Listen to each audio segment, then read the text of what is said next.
Most people think World War I was the deadliest conflict of its time. But what if I told you that a single civil war in China, occurring decades earlier, killed more people than the entire First World War? The Taiping Rebellion saw between 20 and 70 million people perish, a number so staggering it's hard to comprehend. In fact, 5 of the 10 deadliest wars in human history happened in just one place, China. Yet, after every apocalyptic collapse, every total disintegration, and every foreign invasion, China does something no other empire in history has ever managed. It comes back every single time. When the Roman Empire fell, it shattered into dozens of pieces that never truly came back together. When the Ottoman or British empires collapsed, they were gone for good. But China is different. For over 2,000 years, it has followed a pattern historians call the dynastic cycle. It rises to a golden age, falls into a chaotic, blood-soaked dark age, and then, against all odds, it rebuilds itself into the exact same shape it was before. But how? What is the secret, invisible glue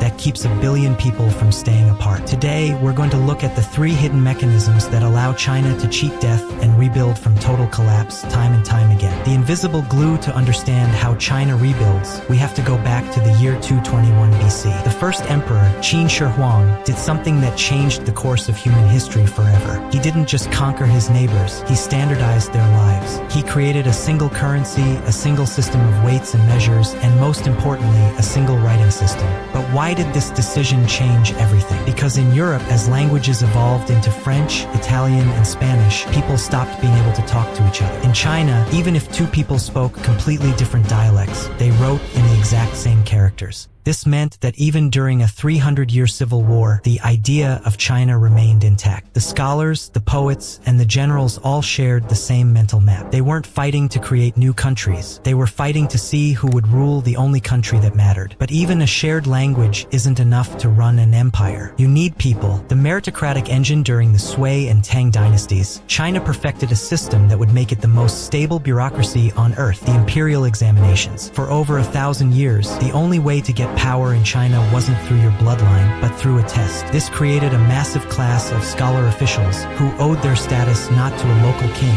but to the central state. But what happened next shocked everyone. Even when the central government collapsed, these bureaucrats stayed at their posts. They kept the taxes flowing, the records straight, and the local laws running. They were like the operating system of a computer. Even if the screen was smashed and the keyboard was broken, the code was still running in the background. This meritocratic engine meant that whenever a new strongman emerged to claim the throne, the entire machinery of government was already waiting for him to turn the key. But there was one more thing, a physical spine that held the North and South together. The physical spine and the mandate. In the 7th century, China completed the Grand Canal, the longest man-made waterway in the world. It connected the grain-rich South to the political North. This wasn't just a trade route, it was a life support system. It made the different regions of China so economically dependent on each other that staying separated was a death sentence. This physical unity was backed by a powerful psychological concept, the mandate of heaven. In China, a collapse wasn't seen as the end of the world. It was seen as a sign that the current ruler had lost the mandate. This made rebellion legitimate, but it also made reunification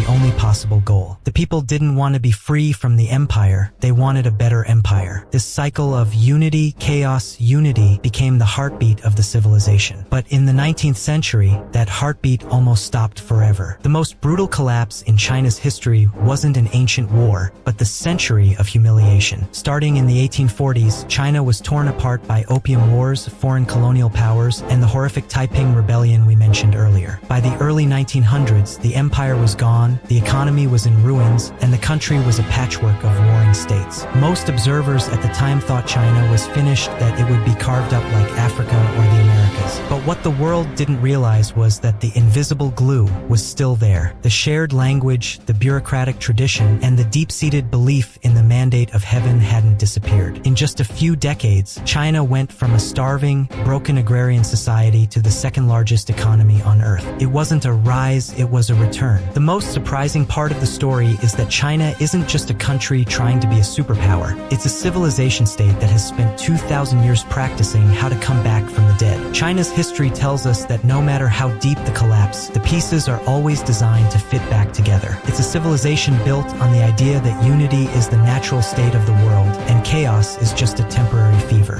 Whether it's through a unified script, a massive bureaucracy, or a physical physical spine of infrastructure, China has built a system that is almost impossible to keep broken. It leaves us with one haunting question. If China has survived every collapse for 2 millennia, is there anything that could ever truly stop it? If you enjoyed this deep dive into the empire that refuses to die, make sure to subscribe for more documentaries on the hidden forces that shape our world. And let us know in the comments, do you think China's cycle of rise and fall will continue, or has the modern world finally broken the pattern? Thanks for watching.